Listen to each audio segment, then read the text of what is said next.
ماتت أمي وانطفت ذيك الشموع،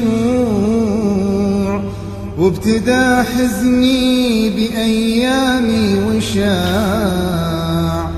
ماتت أمي وانطفت ذيك الشموع.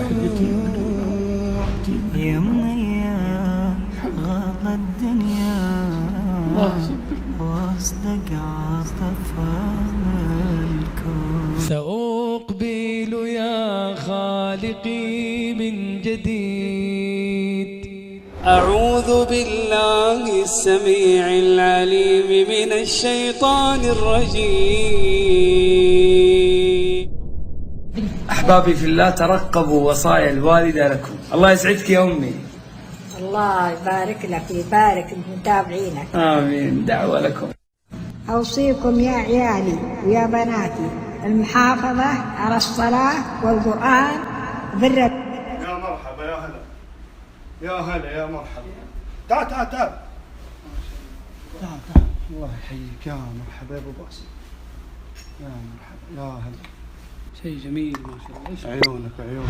السلام عليكم ورحمة الله وبركاته. يا جماعة الخير، أنا رحت جمعية نماء واشتريت هدية لأمي، ولما كنت في الجمعية اتذكرت أمي الثانية أم الشيخ منصور واشتريت لها كمان هدية.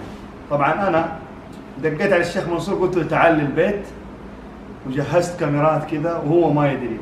أبغى أشوف ردة فعله لما نقول له هذه الهدية لأمك. فيه مشروع في جمعية نماء، رحت اشتريت هدية لأمي، اسمه لأجلك يا أمي.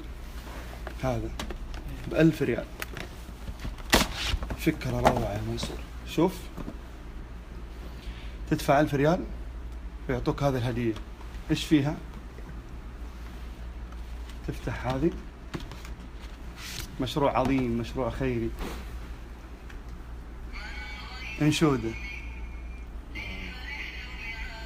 ب1000 ريال. السهم في 9 مشاريع.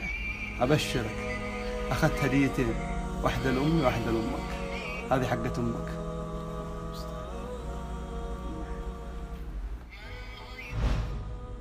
9 مشاريع: كفالة أيتام، وسقيا، وإفطار صائمين، وأوقاف، كلها في الهدية هذه لأجلك يا أمي. خذها وتذكر أمك بهذه الهدية.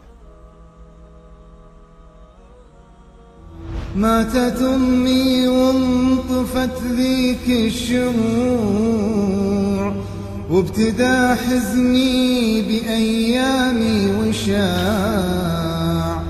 ماتت أمي وانطفت ذيك الشموع. يا منيا غاب الدنيا واصدق عاطفة الكون. حضني يحضني حضن قلبي. لا إله أنا بك دنيتي. الله يجزاك وياك يا حبيبي.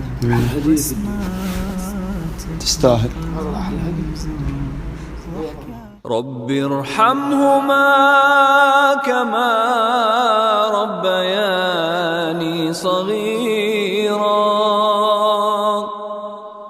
رب ارحمهما كما ربياني صغيرا. تبارك الذي نزل الفرقان على عبده ليكون للعالمين نذيرا.